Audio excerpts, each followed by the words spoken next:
Assalamualaikum warahmatullahi wabarakatuh. Halo cendekiawan muda, selamat datang di podcast perdana kami, Voice Me, Umi Bersuara. Pada kesempatan kali ini kita sudah menghadirkan narasumber kita, yaitu Rektor Universitas Muhammadiyah Sukabumi, Ibu Dr. Reni Sukmawati MP. Halo Ibu, bagaimana kabarnya? Alhamdulillah baik. Alhamdulillah baik ya Bu ya. Oke, cendekiawan muda di rumah, sebelum kita akan berdiskusi nih terkait perkembangan Umi sejak lahir hingga sekarang, perlu diketahui bahwa Ibu Reni ini merupakan rektor perempuan pertama di Umi. Bu, sebagai perempuan, saya juga penasaran nih, gimana caranya Ibu bisa membagi waktu untuk menjalankan peran sebagai seorang istri, sebagai seorang ibu, dan sebagai seorang pemimpin di kampus. Bagaimana, Bu? Sebetulnya nggak ada cara khusus ya. Oke. Mungkin karena terbiasa dari dulu sejak sekolah biasa sibuk, biasa aktif, baik itu di organisasi maupun ekstrakurikuler. Jadi bagi waktu itu sepertinya mengalir saja.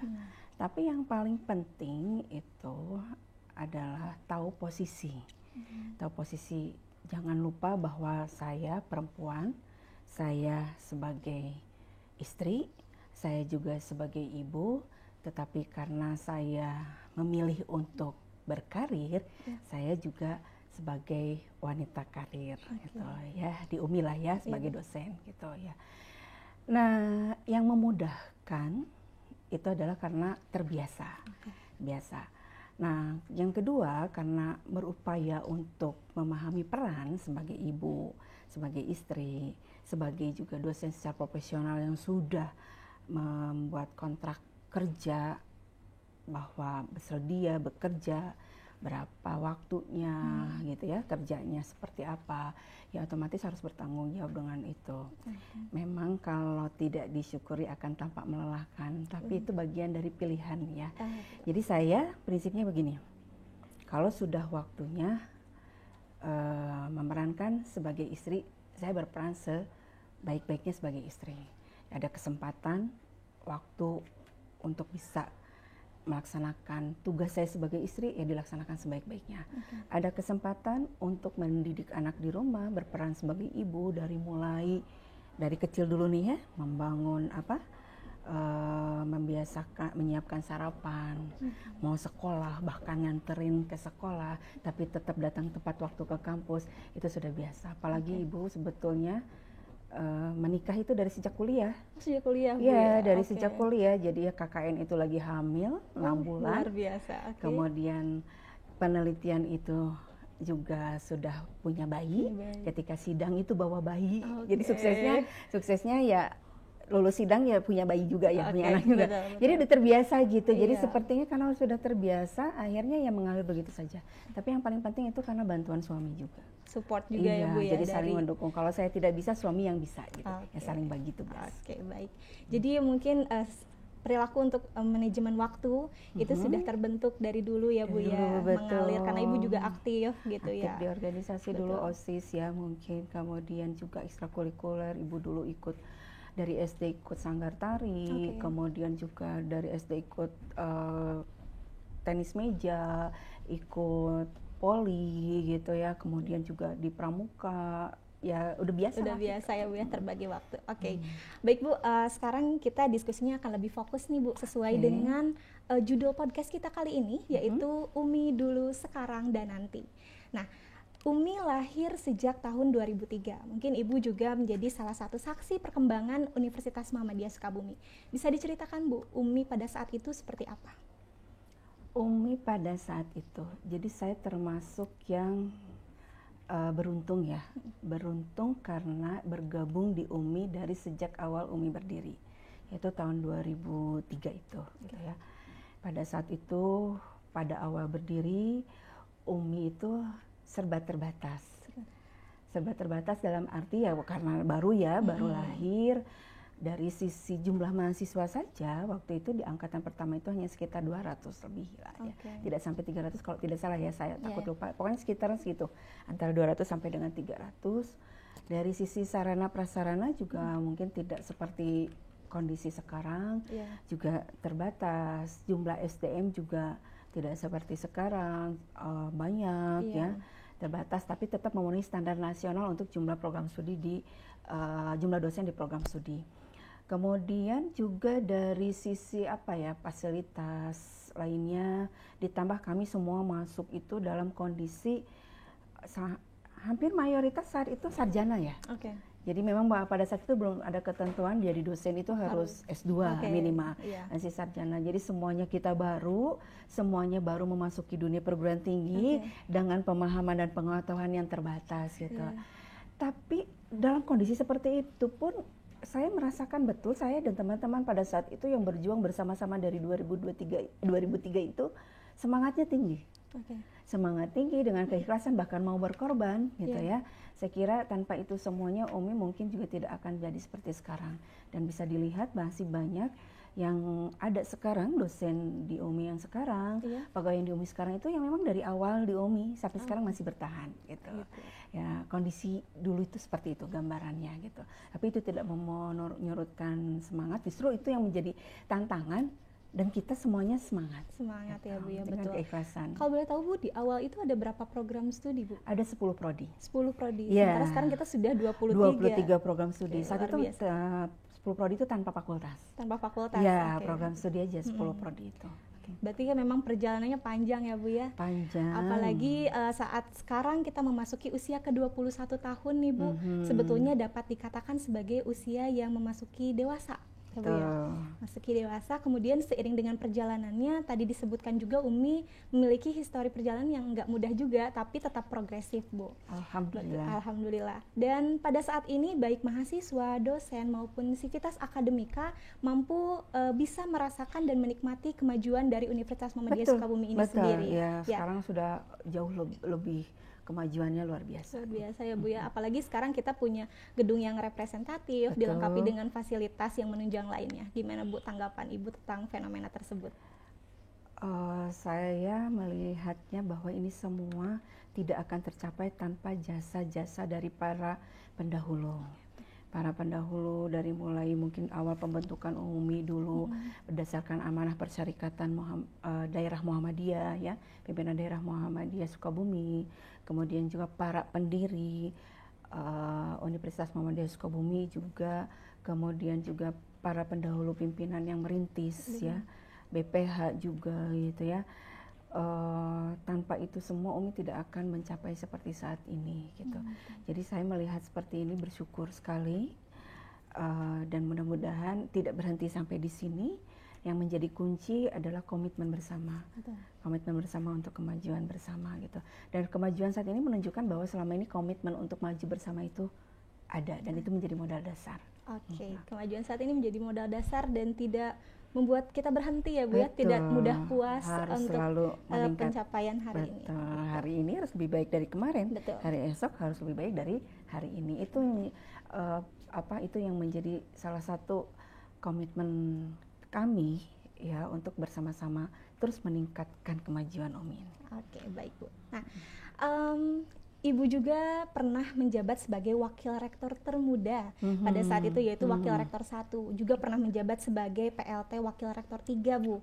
Dan pada tahun 2023 kemarin Ibu resmi dilantik sebagai seorang rektor. Dari pengalaman Ibu menjabat sebagai wakil rektor 1, wakil rektor 3, tentunya Ibu memiliki gambaran bagaimana cara menyusun rencana strategis untuk kemajuan Umi. Nah, apa saja sih Bu inovasi dan juga program-program unggulan yang akan atau mungkin yang telah dilakukan untuk meningkatkan kualitas pendidikan di Umi? Ya, saya termasuk beruntung. Sebagai individu yang beruntung mendapatkan kesempatan belajar banyak dari para pendahulu pimpinan Umi. Dimulai dari rektor pertama almarhum Prof. Hidayat Salim, rektor yang kedua almarhum Prof. Asmawi Zainul. Kita doakan bersama semoga almarhum Prof.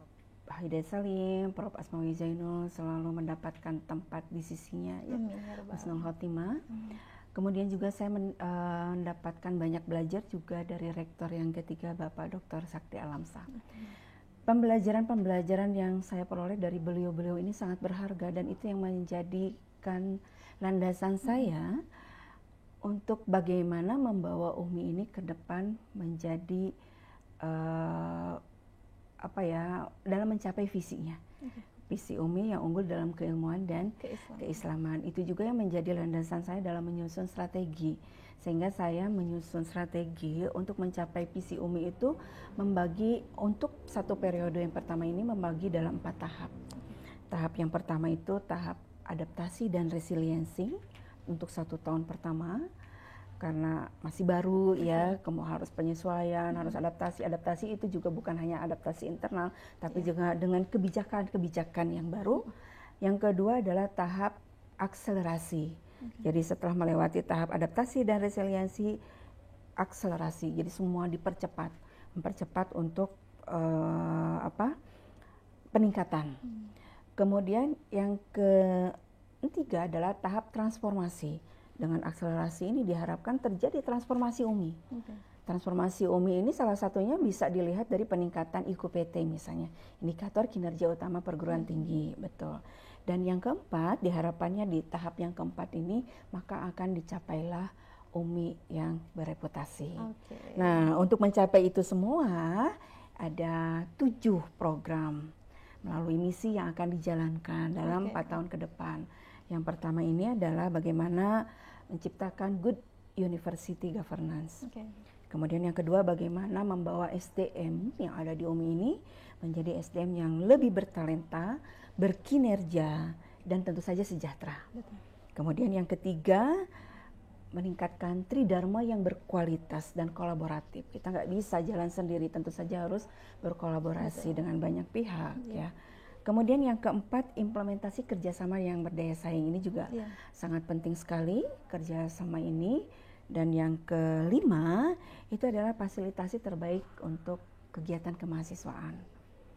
Karena mahasiswa ini kan juga bagian dari indikator kinerja utama ya, bagian penting yang ada di universitas. Jadi kita semua harus bersinergi dalam meningkatkan universitas ini. Jadi harus menjadi perhatian khusus. Kemudian yang keenam adalah pengembangan kampus Islami. Itu juga menjadi komitmen bagi perguruan tinggi Islam. Bagaimana mengembangkan kampus Islami ini juga menjadi salah satu program yang akan dijalankan dalam 4 tahun ke depan ya. Dan yang terakhir adalah tentu saja Umi lahir dari persyarikatan. Maka harus dibangun sinergi dengan persyarikatan. Baik itu sinergi program maupun juga sinergi strategi. Baik. Ya, itu. Nah, tadi Ibu sempat menyebutkan Umi kampus bereputasi, Bu. Betul. Itu menjadi tagline, Bu ya, tagline kampus bereputasi. Sebetulnya bereputasi seperti apa sih, Bu, yang dimaksud? Ya, ketika dalam pemaparan visi misi saya menyampaikan bahwa saya ingin mewujudkan Umi ini ekosistem akademik yang bereputasi. Untuk apa? Untuk mencapai visi Umi.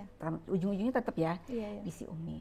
Bereputasi itu, kata bereputasi itu konotasinya pasti positif. Pasti. Bereputasi itu konotasinya pasti baik-baik, yang lebih baik. Semuanya baik. Jadi tampak baik, bukan tampak baik ya, semuanya baik, meningkat dan lain sebagainya. Jadi hampir semuanya positif. Nah, tentu saja itu semua harus diwujudkan dalam bentuk pencapaian Umi yang menunjukkan bahwa Umi ini bereputasi. Gitu, ya. Nah, pencapaian Umi itu diantaranya dari 7 program strategis yang tadi. Nah, itu semuanya harus meningkat untuk mencapai reputasi Umi tadi. Kan di tahun keempat tahapannya itu untuk mencapai Umi bereputasi.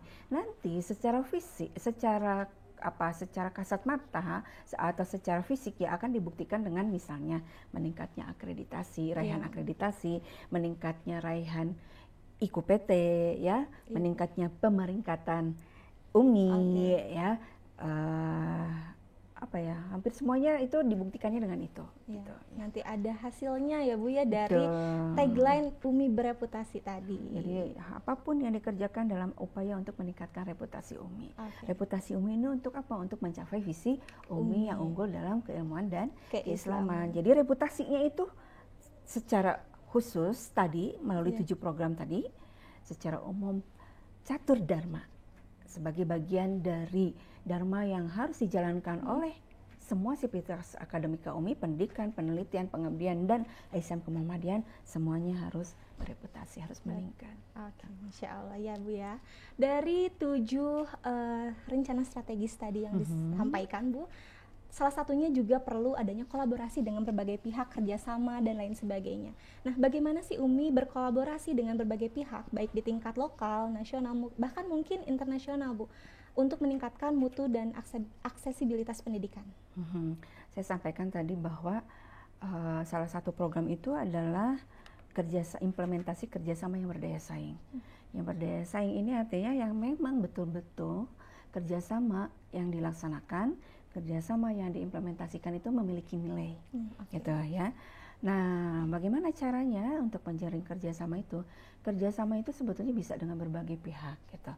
UMI mulai dengan melakukan identifikasi kerjasama yang sudah ada, mana yang sudah habis, mana yang memiliki nilai manfaat yang tinggi, mana yang perlu dievaluasi itu di awal. Karena kan di awal tahun pertama itu ya tadi masa adaptasi dan resiliensi. Nah, jadi dilakukan pemetaan dan lain sebagainya. Berdasarkan pemetaan itu maka dilakukan tindak lanjut dengan mengembangkan jejaring, menjalin komunikasi yang aktif. Kemudian jejaring, makanya kenapa di awal-awal Ibu menjabat di bulan pertama, bahkan di 100 hari pertama dalam masa adaptasi dan resiliensi itu menjaring semua informasi kondisi di internal, silaturahmi dengan internal, tapi setelah itu Ibu mulai keluar. Nah, dimulai dengan pemerintah daerah, ya, dengan daerah yang terdekat dulu di mana UMI berdomisili, Kota Sukabumi, Kabupaten Sukabumi, alhamdulillah semuanya diterima dengan baik, baik di kota maupun di kabupaten, kemudian juga dengan stakeholder lainnya, termasuk dengan mitra yang sudah berjalan, perlu dilanjutkan, ya, dengan mitra-mitra kita di internasional. Oke, baik. Jadi tetap menjalin ya Bu ya, menjalin silaturahmi dan juga kolaborasi dengan berbagai pihak gitu. Nah, karena Ibu tadi juga bergabung bersama UMI itu dari awal nih Bu ya, berarti banyak sekali perubahan zaman gitu, seiring dengan perkembangan zaman, bagaimana UMI tetap bisa menyesuaikan diri Bu dengan tren dan juga kebutuhan pendidikan yang terus berkembang saat ini? Ya, tadi sebetulnya sudah disampaikan ya. Yang pertama komitmen, ya. Kemudian yang kedua adaptif. Adaptif ini dalam arti begini. Ada kebijakan baru, ada perkembangan baru. Respon UMI itu cepat. Saya amati selama ini cukup cepat gitu. Bahkan mungkin termasuk progresif tadi ya. Misalnya terkait dengan perkembangan iptek. Perkembangan iptek itu harus juga didukung dengan perubahan kurikulum. Kurikulum itu berubah karena ada perubahan kebijakan, ada perubahan kebutuhan user, ada perubahan perkembangan iptek. Kita tuh cepat. Saya ingat betul ketika dikeluarkan kebijakan pemerintah terkait dengan kurikulum pada tahun 2016, kita langsung mengikuti itu berubah.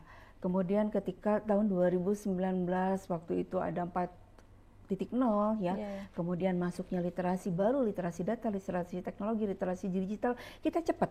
Bahkan kita secara khusus menyusun CPL, capaian pembelajaran lulusan terkait dengan literasi baru tersebut. Ya.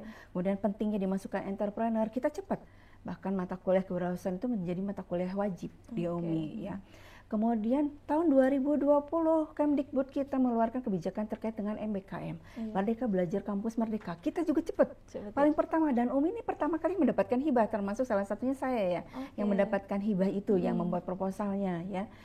Baru panduan di KPT diktinya, kurikulum diktinya belum muncul 2020, baru ada Permendikbudnya, kita sudah dapat duluan hibahnya gitu ya. Cepat kita mulai implementasi untuk MBKM itu. Jadi responsif kita terhadap perkembangan baru, kebijakan baru kita yang cepat inilah yang membuat UMI tetap ada yang menyesuaikan dengan tren. Menyesuaikan dengan tren yang ada sekarang. Oke, baik Ibu. Nah, mungkin selain cendekiawan muda di rumah yang nonton Bu, ada banyak sekali calon mahasiswa atau mungkin orang tua yang ingin mendaftarkan mahasiswanya ke Universitas Muhammadiyah Sukabumi. Mungkin bisa disampaikan Bu, apa yang menjadi daya tarik selain tadi yang disebutkan, daya tarik dan juga keunggulan yang ditawarkan oleh Universitas Muhammadiyah Sukabumi? Oke, yang pertama, kenapa harus memilih kuliah di UMI? Kuliah di UMI ini memiliki nilai-nilai university. Nilai-nilai university terkait dengan keislaman. Ya, tapi sebetulnya tidak secara khusus keislaman saja, karena Umi ini juga bisa menerima mahasiswa terbuka, secara terbuka, bukan hanya untuk mahasiswa muslim saja. Nilai-nilai university di Umi itu diantaranya mengedepankan kejujuran, ya, mengedepankan juga norma, ya, keadilan, ya, juga mengedepankan hal-hal yang yang semuanya insya Allah akan membawa suasana lingkungan akademik di Umi ini berjalan dengan baik, apalagi dengan tambahan sebagai kampus Islami, gitu ya. Kemudian yang kedua, bahwa di Umi ini tersedia berbagai bidang ilmu. Jurusannya cukup lengkap, ada 23 program studi, ya, diploma 3 ada, sarjana juga ada, magister juga ada. Itu menjadi pilihan yang lebih luas, ya, bagi masyarakat untuk memilih Umi, gitu. Dari penawaran program studi yang ada yang cukup banyak. Nah, kemudian yang ketiga, di Umi ini juga memiliki SDM yang berkualitas. Saya katakan berkualitas karena mayoritas dosen-dosen di Umi ini adalah dosen-dosen lulusan dari perguruan tinggi yang bereputasi, kemudian juga doktor. Kami mewajibkan, bahkan ada SK Rektor secara khusus yang dikeluarkan oleh Pak Sakti, bahwa rekrutmen dosen Umi juga harus doktor, gitu ya. Itu untuk menjamin kualitas layanan pendidikan di Umi. Nah, ya, di Umi ini kami komitmen juga untuk menyelenggarakan pendidikan yang berkualitas, tetapi juga kita memiliki fleksibilitas, dalam arti fleksibilitas itu terkait dengan tadi kita memfasilitasi mahasiswa untuk bisa belajar di luar kampus selama 3 semester. Nah, apakah di luar perguruan tingginya apapun, di dalam di perguruan tinggi. Maksudnya ada sesama perguruan tinggi itu berarti dalam pertukaran mahasiswa, ya. Kalau di luar perguruan tinggi ada magang, kemudian ada studi independen, betul. Kemudian ada kampus mengajar, ada proyek desa. Nah, itu akan memberikan pengalaman khusus, dan kita setiap tahun selalu mengirimkan mahasiswa yang banyak, ya. Yang lolos. Iya, yang lolos bukan hanya dalam program dari pemerintah, tapi juga secara mandiri. Secara mandiri, sehingga mahasiswa mendapatkan kesempatan yang seluas-luasnya, secara fleksibel untuk menyelesaikan studinya dengan mengambil kesempatan 3 semester di luar kampus. Ya. Bahkan ada yang di luar negeri juga. Iya, betul. Di ISMA, ya, itu. Betul, ISMA, ya. Nah, kemudian kita juga ada program magang internasional, kita ada program KKN internasional, bekerja sama dengan mitra kita di internasional. Nah, itu juga masuk ke dalam Merdeka Belajar Kampus Merdeka yang akan konversi, direkognisi untuk setara 1 semester minimal, gitu ya. Dan yang paling penting, apa tuh, Bu? Di Umi ini kita menyediakan banyak beasiswa. Sebagai bagian dari komitmen Umi untuk mencerdaskan bangsa, kehidupan bangsa, kami memberikan kesempatan seluas-luasnya kepada masyarakat luas untuk bisa mengakses beasiswa yang banyak di Umi. Ada beasiswa KIP tentu saja kita fasilitasi untuk bisa meraih beasiswa KIP, tapi di luar beasiswa yang disediakan oleh pemerintah, kami juga mengakses menyediakan berbagai beasiswa secara mandiri yang dapat diakses oleh masyarakat. Ya, di antaranya adalah beasiswa berprestasi, mahasiswa berprestasi, calon mahasiswa berarti, ya, beasiswa berprestasi. Beasiswa Hafiz Quran, Hafiz Quran ini pun bukan hanya harus Hafiz 30 juz.